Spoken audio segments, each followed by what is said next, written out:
Hello, I'm Kevin Berger, one of your county commissioners, and today with me is Charlie Hall. And today we are going to recap the March 17th, 2025 Board of Commissioner meeting and some other things that are going on in our community.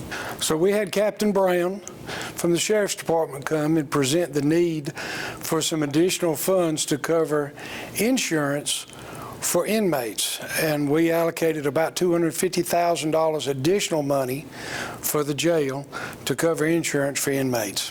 Yes, in North Carolina, when someone that is on government assistance for health care goes into custody, the local taxpayer foots the bill for their health care costs.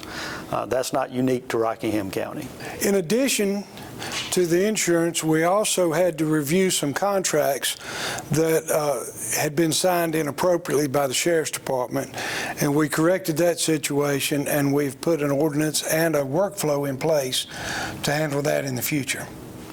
Yes, hopefully we don't have that problem come up again.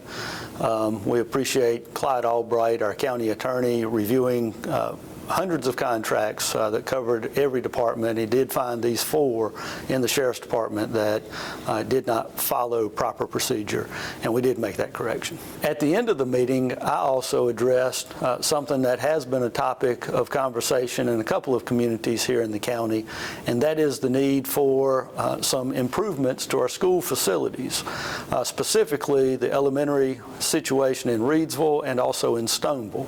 We do have available funds that we would be able to utilize for our match portion, and we look forward to applying for a grant for both of those communities.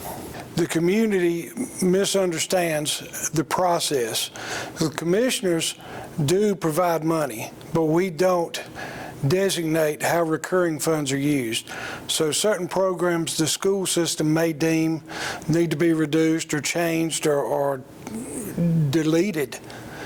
That's a school board and a school administration decision. The commissioners don't decide those type things. The amount of funding that we give to the school system for operational needs is a little bit more than $19 million. Last year, we increased the amount to the $19 million by $3.25 million. To give you an idea of what that means for your tax bill, your tax rate from the county is 58.01 cents per $100 based on the value of your property. 30% of that tax rate is earmarked for the school system for operational expenses.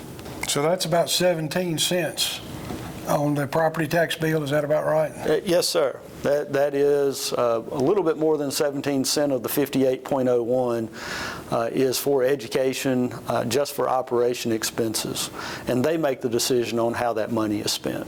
We have started our budget process, and we look forward to keeping our tax rate as low as possible.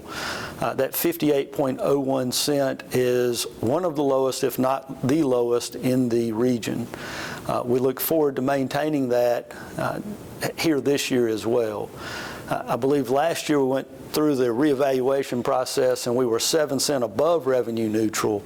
And Charlie, I believe that 7 cents went to primarily 3 things. Is that right? It did. Just a simple breakdown is basically 3 cents of that 7 cents went to the schools. 2 cents of that went to the Sheriff's Department, and 2 cents went to the rest of the county administration for inflation and other costs due to the historic inflation that we've been suffering with the last several years. So that breaks down that 7 cents. Right. Yes, sir. That was the first increase that the school system had in roughly 15 years. It was something that they certainly needed. But as far as moving forward, it's up to them as far as how to spend the money that we earmark for the schools. I also want to mention that March is Social Worker Appreciation Month. We've got a lot of dedicated and highly qualified, wonderful employees that work in our social services, and those people are invaluable to our community. We certainly appreciate them, and please remember that March is Social Worker Appreciation Month. Thank you, folks, for all you do. April is Child Abuse Awareness Month. We will have an event to bring awareness to Child Abuse Awareness Month, and that'll be held April the 1st here at the Governmental Center at the flagpole at 9 a.m. If you're available, we would love to have you join us. Our next meeting is April the 7th at 6:30 here in our Commissioner Chambers in Wentworth. We would love to have you join us for that as well.